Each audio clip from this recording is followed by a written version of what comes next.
Hi friends, it is Tuesdays with Tonya. I'm Tonya here with My County Link, and today we are talking about the solar eclipse that is going to be having its totality right here in Darke County, Ohio. So we're going to go over a few things. I've got this fun total eclipse shirt that I have. I got that from Cheryl's She Shed, so I'll put that up there so you can see that. Here is a QR code where you can reach out to her.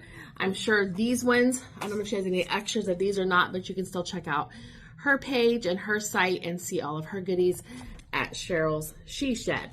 Now, totality of the solar eclipse. So we've heard a lot about it. There's lots of things that you probably already know about it, but I would encourage you to stick with this video because we're going to talk about maybe some things that you haven't heard about and just kind of highlight some things that I've been hearing that I want to make sure that the public knows about. So April 8th, this year, of course, April 8th is going to be the solar eclipse. And Darke County is lined up right in the line for us to have totality here.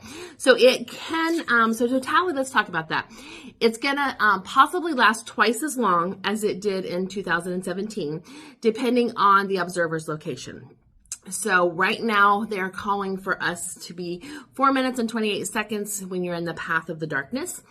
The first total eclipse in the continental U.S. in 7 years. So that's exciting. And the solar eclipse occurs, if you're not sure how that works, is when the sun and the moon and the earth are aligned. So you can Google that. It's kind of interesting how the different sizes and how that works. So that's what creates that totality. And then everyone in the U.S. will have the opportunity to see at least a partial eclipse. So that's interesting that no matter where you are, you're going to be able to see a partial of the eclipse. But we are certainly in that path. So that leads me to some of our other things that we want to talk about. So because Darke County is in that line, around town, you know, people are trying to prepare. The emergency people are trying to prepare for that. Your sheriff's police, all of that, first responders, everybody is trying to prepare because we're not sure how many are going to be coming in. So we're going to talk about some things about that as well. And then when you are driving, you know, obviously when it gets dark, it's just going to be like driving at nighttime. However, what you want to be careful, and they're cautioning people, is to not park on the sides of the roads because, you know, there's car doors and there's people walking around. So you want to not do that because of the cars. So just if you are driving, I would just ask you to have extreme caution about that because there will be some people that will just pull over anyway. So do be careful about that.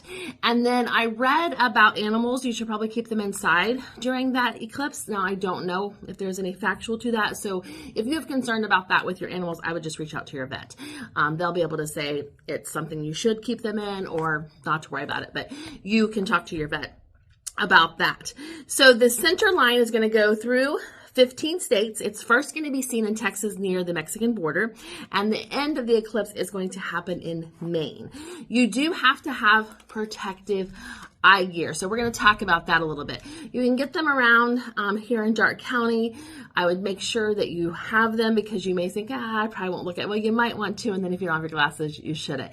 There's also some fun tips online for kids about putting like a paper plate kind of in between and then putting these over top so when they pull like this a little bit, they're still covered. But look online for all of that because that they will give you the step-by-step. So when it comes to wearing your protective glasses, you want to make sure that you have the protective correct glasses to wear to look at the eclipse. If you wear a prescription glasses, you want to put your glasses on first, then put these on, okay?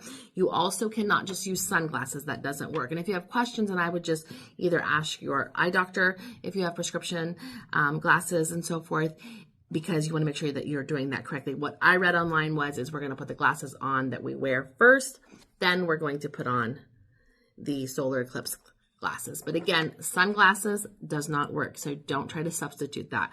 Keep good care of your eyes, but do your own research because I'm not a professional. This is just what I had read and how I will be using mine because, of course, I have prescription glasses. So just make sure that you're using that correctly so that no one's eyes get damaged, okay? So there are lots of things happening around town. We have some things I know going down Main, down on Broadway. So you have those things that are going with Main Street Greenville. I know they're having some food trucks come in, and so is the Darke County Fairgrounds. They got things going on over there.